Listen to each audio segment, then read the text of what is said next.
Sir வணக்கம். வணக்கம். மத்திய பட்ஜெட்டில் தமிழகத்திற்கு நிதியும் இல்லை, தமிழகத்தினுடைய பெயரும் சொல்லவில்லை, எந்தவித தனிப்பட்ட நிதியும் ஒதுக்கவில்லை என்று தமிழகத்தினுடைய முதலமைச்சர் ஊர் ஊராக சென்ற பொதுக்கூட்டத்தில் பேசிக் கொண்டிருக்கிறாரே, உண்மையிலேயே தமிழ்நாட்டிற்கு மத்திய நிதி அமைச்சர் ஒன்றுமே தரவில்லையா? பட்ஜெட்டில் எதுவும் ஒதுக்கவில்லையா? இதை எதை காட்டுகிறது? எதை சொல்கிறார்கள்? எதை சொல்லி ஏமாற்றுகிறார்கள்? தமிழகத்தினுடைய முதலமைச்சர் முதல்ல தமிழக பட்ஜெட் பற்றி பேசினாரா? பேசல. ஏன் பேசல? தமிழகத்தில் 3 லட்சம் ரூபாய்க்கு பட்ஜெட் போடுறாங்க. அதில் 1 லட்சம் ரூபா சம்பளம் ஆயிடுதுன்னு வச்சுக்கணுங்களா, மீதி 2 லட்சம் ரூபா இருக்குது. அவங்க எப்படி பிரிக்கிறாங்க? கையினருக்கு எவ்வளவு, துறைமுகருக்கு எவ்வளவு, அப்படித்தானே? பொன்முடிக்கு எவ்வளவு, மந்திரி பிரிக்கிறாங்க, மாவட்டத்தை பிரிக்கல. 2 லட்சத்தை அப்படி பிரிச்சுக்கிறாங்க.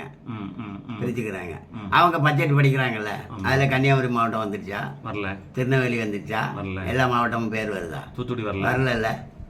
வரல. அவன் என்ன, நீ படிக்கிறதுல வரல, நீ முதல்ல படிக்கிறதுல வரல. படிக்கிறதே ஒரு பொய் தான். திமுக எது சொன்னாலும் அது பொய் தான். ஆனால் அவங்க பட்ஜெட் எப்படி போடுவாங்கன்னா, இந்த 2 லட்சம் கோடியை மந்திரிகளுக்கு பிரிப்பாங்க, பிரிச்சிருவாங்க.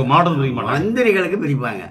மந்திரிகளுக்கு எப்படின்னா, அவன் இலாக்கா இருக்கு இல்லையா, அந்த இலாக்காவுக்கு 50,000 கோடி, அப்படி இந்த இலாக்காவுக்கு 10,000 கோடி, அப்படி. அப்போ அவன் மந்திரிகளுக்கு ஏன் பிரிக்கிறாங்கன்னா, அவன் இலாக்காவுக்கு 50,000 கோடி வந்துருச்சுன்னா அந்த மந்திரிக்கு 25,000 கோடி இல்லை வரும் பாக்கெட்டில். பாதிக்கு பாதி. அது இந்த கார்பரேஷனில் ஒரு கான்ட்ராக்டரை நான் பார்க்க போனேன். நானும் இந்த மாதிரி கான்ட்ராக்ட் செய்யணும் அப்படின்னு கேட்டேன். அது எப்படின்னு கேட்டேன். அப்போ அவர் சொன்னார், நீங்கள் செய்யுங்க. எப்படின்னா, இப்போ ஒரு 50 லட்சத்துக்கு ஒரு வேலை இருக்குன்னா 25 லட்சத்தை நீங்கள் முதல்ல கொடுத்துடணும். 50% டெபாசிட்டா? லஞ்சமா? லஞ்சம். ஆமாம். உங்களுக்கு 50 லட்சம் கிடைக்கும் வேலை முடிச்ச பிறகு. அதில் பாதியை நீங்கள் கொடுத்து தான் வேலையை எடுக்கணும். அப்புறமா நீங்கள் செய்கிறத செஞ்சுக்கிடுங்க, என்ன வேணாலும் செஞ்சுக்கிடுங்க. அப்படி தாராளமாக ரோடு பண்ணணும், என்ன வேணும் செய்யுங்க, பாதி கொடுத்துருங்க அப்படின்னு சொன்னாப்புல. இப்படி இப்போ துரைமுருகனுக்கு பொன்முடிக்க இலாக்காவுக்கு ஒரு 20 லட்சம் கோடி, 20,000 கோடி, 20,000 கோடி, மொத்தமாக 2 லட்சம் தான் போடுறது. 20,000 கோடி வந்துருச்சுன்னு வச்சுக்கோங்களேன். அதில் 10,000 அவருக்கு வந்துடும். 10,000 கோடி அவருக்கு வந்துடும். அதனால அவருக்கு சொல்லுவார், எனக்கு கொஞ்சம் ஜாஸ்தி போடுங்கப்பா அப்படின்னு பொன்முடி சொல்லுவார். துரைமுருகன், ஐயோ அதெல்லாம் பழைய ஆளையா, கொஞ்சம் ஜாஸ்தி ஒதுக்குங்க எனக்கு அப்படின்னு கேட்பாரு. இப்படி மந்திரிகளுக்கு ஒதுக்குவாங்க. மந்திரிகளுடைய இலாக்கா, அப்புறமா அந்த மந்திரி அவங்க இலாக்கா சென்னையிலேருந்து கன்னியாகுமரி வரைக்கும் இருக்கும்ல, அப்போ இதுக்குன்னு ஒதுக்குவார். எதுக்கு ஒதுக்குனாலும் 50% மந்திரிக்கு வந்துடணும். மந்திரிக்கு வர்ற 50%ல் ஒரு 50% ஸ்டாலின் வீட்டுக்கு போயிடணும். மக்களுக்காக பட்ஜெட் இல்லை, அவங்களுக்காக தான் பட்ஜெட்டு. அதனால தான் திமுககாரங்க பட்ஜெட் விளக்க பொதுக்கூட்டம் நடத்த மாட்டாங்க. அவன் நடத்த மாட்டான்.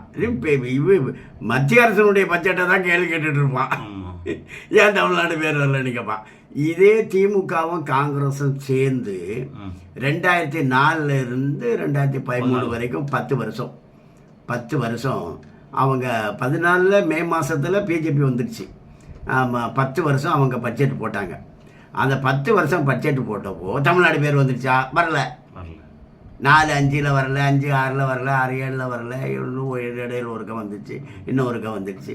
ஒரு 4 முறையோ 5 முறையோ தான் அவங்க பேர் வந்திருக்கு. அந்த 10ல் ஒரு 5 முறை வந்திருக்கு. 5 முறை வரல, பேரே வரல.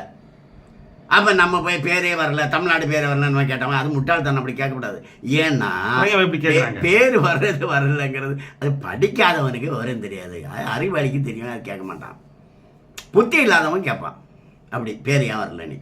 அது எப்படின்னா, பட்ஜெட்டில் நிதி அமைச்சர் ஒரு 150 பக்கத்தை படிப்பாங்க. ஆனால் பட்ஜெட்டு 15,000 பக்கம் இருக்கும். அப்படி இருக்கும் புக்கு, பெரிய புக்காக இருக்கும் நிஜமா. அதுக்குள்ளாடி எல்லா விவரமும் இருக்கும். அதனுடைய சுருக்கம் தான் இவங்க படிப்பாங்க. ஏதாச்சும் விசேஷ நிதி ஒதுக்குனா அந்த மாநிலத்துக்கு பேரை படிப்பாங்க. அப்படி விசேஷம் இல்லாத மாநிலத்துக்கு பேர் வராது. ஏன்னா 4 மாநிலத்துக்கு பேர் வரும். மொத்தம் 32 மாநிலத்தில் 4 பேருக்கு பேர் வரும். அப்படி அதனால தான் திமுக காங்கிரஸ் போட்ட பட்ஜெட்டிலையும் 5 முறை பட்ஜெட்டில் தமிழ்நாடு பேர் வரல. மீதி ஒரு 5 முறையில் தான் வந்துச்சு. அதே போல் பிஜேபி போடுற பட்சத்தில் சில வரும் சிலப்போ வராது. இப்போ ஒரு ஒப்பீடு நம்ம பார்க்கலாம். திமுகவும் காங்கிரஸும் ஒரு 10 வருஷம் பட்ஜெட் போட்டாங்கல்ல, 2004லேருந்து 2014 வரைக்கும் அவங்க பட்ஜெட் போட்டாங்க 10 வருஷம். அதில் தமிழ்நாட்டுக்குன்னு ஸ்பெஷலாக சொல்லி நிதி கொடுத்தாங்களா? சொல்லி நிதி கொடுத்தாங்க. 8054 கோடி கொடுத்தாங்க 10 வருஷத்துல. 10 வருஷம் தமிழ்நாட்டுக்கு. ஆமாம், தமிழ்நாட்டுக்குன்னு கொடுத்தாங்க. அதே போல் பிஜேபியில் 2014லேருந்து 24 வரைக்கும் 10 வருஷத்தில் தமிழ்நாட்டுக்குன்னு சொல்லி கொடுத்தது 1,65,858 கோடி. கிட்டத்தட்ட 4 மடங்கா? ஆமாம், 4 மடங்கு, நிறைய மடங்கு, 10 மடங்குக்கு மேலே, 10-15 மடங்கு. அவங்க 8054 கோடி. 8054 கோடி. ஆமாம், ஓகே. 1,68,858 கோடி. ஓகேப்பா, பெரிய மடங்கு. ஆமாம், பெரிய அமௌண்ட். ஆமாம், பெரிய அமௌண்ட்டு. அப்பவும் பாதி வாட்டி பேர் சொல்லலை தான், மீதி வாட்டி தான் பேர் சொல்லியிருக்கு. அதுக்கு அமௌண்ட்டு இவ்வளவு அமௌண்ட் வந்திருக்கு. ரெண்டாவது, இது மத்திய பட்ஜெட்டு 50 லட்சம் கோடி. காங்கிரஸ்காரன் கடைசியாக பட்ஜெட் போடுறப்போ 15 லட்சம் கோடிக்கு தான் போட்டான் 2013. 15 லட்சம் கோடியை செலவு பண்ணுற லெவலில் தான் இந்தியா இருந்துச்சு. 10 வருஷத்தில் 3 மடங்கு செலவு பண்ணுற லெவலில் இந்தியா மாறி இருக்கு. 50 லட்சம் கோடியா? ஆமாம், 50 லட்சம் கோடி. 50 லட்சம் கோடியில் ஒரு 3 லட்சம் கோடி தமிழ்நாட்டுக்கு வந்துடுது. இப்போ அங்கன்வாடிக்கு ஒதுக்கியிருக்கு. அங்கன்வாடி, தமிழ்நாடு அங்கன்வாடியில் உருண்டை போடுறது மத்திய அரசு தானே. ரேஷன் கடைக்கு ஒதுக்கியிருக்கு. ரேஷன் கடையில் சாப்பாடு போடுறது மத்திய அரசு தானே. ஆமாம் ஆமாம். ஆயுஷ்மான் பாரத்துக்கு ஒதுக்கியிருக்கு. அனைவருக்கும் வீட்டுக்கு ஒதுக்கியிருக்கு.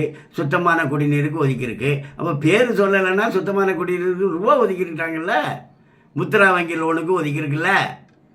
சுழல் நிதி குழுக்களுக்கு, அதாவது பெண்களுடைய குழுக்கள் இருக்கல்ல, மகளிர் குழுக்களுக்கு ரூபா ஒதுக்கியிருக்காங்கல்ல.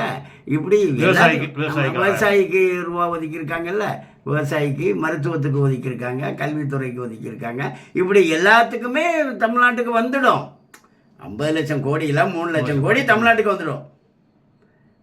பிஜேபியினுடைய நிதி, அப்படி மத்திய அரசினுடைய நிதி தமிழ்நாட்டுக்கு வரும்போது அப்படியே அது செலவாகும். இவங்க மாநில அரசு தான் அதை செயல்படுத்தணும்.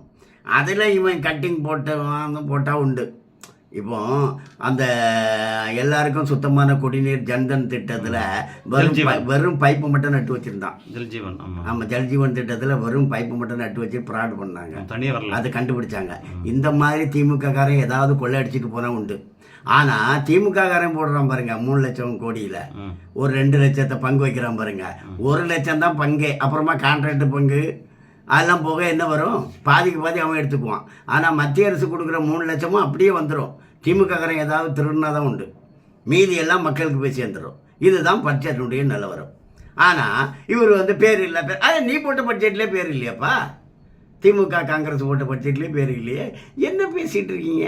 அரசியல் பண்ணுறாங்க. மக்களை திருப்புறாங்களா? ஓட்டு வாங்கணும், மீண்டும் கமிஷன் வாங்கணும். மக்களுக்கு உண்மை போய் சேரப்படாது. மக்களை ஏதாவது பொய் சொல்லணும். அவங்க ஏதோ தப்பு பண்ணுற மாதிரி காமிக்கணும். ஏன்னா மோடி ரொம்ப நல்லவர், ரொம்ப யோகியன். மோடி 1 பைசா லஞ்சம் வாங்காதவர். நாம் லஞ்சத்திலே பிறந்து வளர்ந்தவங்க. நம்ம பிறப்பே லஞ்சம்தான். பிறந்த உடனே கிஃப்ட் கொண்டு கொடுத்தான் மந்திரிமாரெல்லாம். ஸ்டாலின் பிறந்த உடனே கிஃப்ட் கொண்டு மோதிரம் கொண்டு போட்டிருப்பான்ல. லஞ்ச பணத்தில் தானே போட்டான். எல்லாம் ட்ரெஸ் எல்லாம் வாங்கி கொடுத்துருப்பான்ல. தங்க தொட்டிலெல்லாம் வாங்கி கொடுத்துருப்பான்ல மந்திரிமார், திமுக மந்திரிமார். முதலமைச்சருக்கு மகனுக்கு லஞ்ச பணம் தானே. இவன் நம்ம பிறப்பே லஞ்சம். ஆனால் மோடி லஞ்சமே இல்லாதவர். அவர் நம்மளை ஜெயிச்சிருவார். அண்ணாமலை ஐபிஎஸ் வேறு வந்திருக்காரு தமிழ்நாட்டில். அதனால் ஏதாவது பொய்யை சொல்லி மக்களை ஏமாற்றி நம்ம ஓட்டு வாங்குறதுக்கு முயற்சி பண்ணணுங்கிற முயற்சியினுடைய ஒரு பகுதி தான் இந்த பட்ஜெட்டில் பேர் இல்லைன்னு சொல்கிறது. இது பைத்தியக்காரத்தனமான வாதம். பட்ஜெட்டில் பணம் இருக்கா இல்லையான்னு தான் பார்க்கணும். பணம் இருக்குது, பேர் இருந்தால் என்ன, இல்லாட்ட என்ன. 3 லட்சம் கோடி பணம் இருக்கு. பணம் இருக்குது. அவங்க 10 வருஷமாக கொடுத்ததை விடவும் 15 மடங்கு அதிகமாக பிஜேபி கொடுத்துருக்கு. இதுதான் பட்ஜெட் காட்டுது. Okay sir, thank you sir. நன்றி.